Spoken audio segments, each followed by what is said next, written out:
Hi guys! Welcome back to our channel. Today, we were going to learn something very practical. How to choose the correct metric units when measuring different things around us. So, let's get started. First, let's review the basics of metric system. Okay? So, for length, ang ginagamit natin dyan is yung millimeters, centimeters, meters, and kilometers. For mass and weight naman, usually ang ginagamit natin is milligrams, grams, or kilograms. Okay? For volume, we have milliliters, liters, kiloliters. For temperature, usually ang ginagamit natin is degree Celsius. Okay? For time naman, we have seconds, minutes, and hours. So dito guys, always remember, choose the unit that makes measuring easy and practical. So paano ba natin malalaman kung ano yung tamang units na gagamitin natin? So tandaan, small object equals smaller units. Ibig sabihin, pag maliliit yung object natin, ang gagamitin natin yung mga smaller units. For example, yung millimeters, milligrams, milliliters, okay? And kung event naman, seconds. Nakuha ba? And then, for large object, usually ang gagamitin natin dyan is yung bigger units. Okay? Ito yung mga kilometers, kilograms, kiloliters, and kung event naman ang usapan, usually in hours. Okay, so naintindihan ba kung ano yung mga different basic metric system natin? So let's proceed to our first example. So let's identify the appropriate metric units for measuring small and large quantities listed below.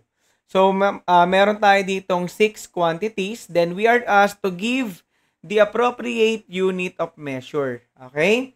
So paano ba natin sasagutan to? So, the key is to choose units that make sense for the scale of the object. So, ibig sabihin, kung height, width, length, or distance ang pinag-uusapan, gagamitin natin yung meters at saka kilometers for large dimensions or distances. Okay? And usually naman, gagamitin natin yung centimeters or millimeters for smaller objects. Okay? So, try natin. First, we have the height of the building. So, since building ang usapan dito, so that is a large object, no? So, usually, ang gagamitin natin is meters. Nakuha? So, next is width of the classroom. So, since classroom is also a large object, so usually, ang gagamitin natin dyan is meters. Tama? So, since yung both building and classroom, parehas silang malaki, so, hindi naman siguro appropriate dito yung kung gagamitin natin yung millimeters tsaka centimeters. Tama?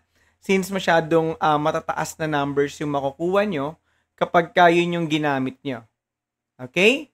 So, next is length of a pencil. So, since yung pencil is a smaller object, usually ang appropriate unit of measure dyan is centimeter. Okay? Next is distance from Manila to Albay. So, medyo malayo, no? Yung Manila sa Albay. So, pagka ganito, lalo na pagka distances, ang ginagamit natin dyan is kilometer. Okay? Naiintindihan ba, guys? Next is for body temperature of a classmate or of your classmate, no?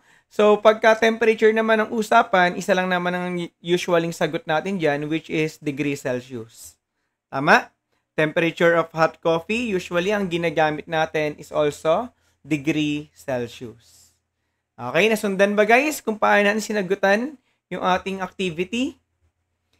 Okay, so next, we have volume and weight. Kanina, more on length tayo. Okay, so this time yung quantities natin is in volume and weight. So sa volume, ang ginagamit natin dito is milliliters for small volumes, liters naman for larger volumes, and cubic meter for more larger volumes. Okay? And sa weight naman, usually pag magagaang ang usapan, milligrams or grams. Pagka medyo mabigat naman, kilograms. Okay? So, try natin. So, first, we have volume of a liquid in a feeding bottle. So, since ito ay small volume lang, tama? Pambata. So, ang ginagamit natin dyan is milliliter. Ito rin yung nakikita nyo guys sa feeding bottle. Okay, ito yung units na ginagamit. Okay, so next, volume of water in a tank. So since tank yung tangke, okay, tangke sa bahay or tangke sa subdivision ang usapan, usually guys, ang ginagamit dito is in cubic meter. Okay? So ito rin yung ginagamit sa mga metro ng tubig. Ito yung mini-measure. Okay, cubic meter. So next is volume of water in a pail. So since hindi naman ganun kalaki yung ating volume, ang ginagamit dyan is liter. Okay, nakuha ba? Next, weight of a book. So yung book naman is hindi rin naman masyadong malaking object. So usually ang ginagamit dyan is gram or minsan kung maraming books naman, pwede rin namang kilogram. Okay? Weight of a needle. So ito ay small object lang. So usually ang ginagamit dyan is milligram. Tama? And weight of a cow, so ito medyo mabigat to, no? Baka. So, ang ginagamit dyan kahit sa palengke is kilogram. Okay, naintindihan ba guys? Okay, so next, let's have the time. Okay, usapang oras naman tayo. So, mga tip natin dito is use seconds for short events, minutes for medium events or durations, and use hours for longer durations, no? Usually, ginagamit yung oras pagka mga travel. Okay, so try natin. Duration of a movie. So, usually, pagka movie ang usapan, ang ginagamit dyan, guys, is minutes. Okay? Next, time to walk down the hallway. So, kung nasa classroom ka, pupunta kang hallway, so usually, ang ginagamit dyan is seconds. Okay? Next, time to finish the scavenger hunt. So, ito guys, playing games. Usually, pagka ganito yung mga laro, ang ginagamit natin dyan is minutes. Okay? Next, time it takes to travel from Sagada to Manila. So, ito medyo malayo, no? Yung Manila from Sagada. So, ibig sabihin, ang gagamitin natin dyan is hours. Okay? Next, timing a sprint race. So, kung nakakanood na kayo ng mga sprint race o yung mga 100-meter dash, ang ginagamit natin doon is seconds. Okay? Since short events lang naman yan. Nakuha ba? Kung paano natin sinasagutan guys yung ating appropriate unit of measure para sa ating mga quantities.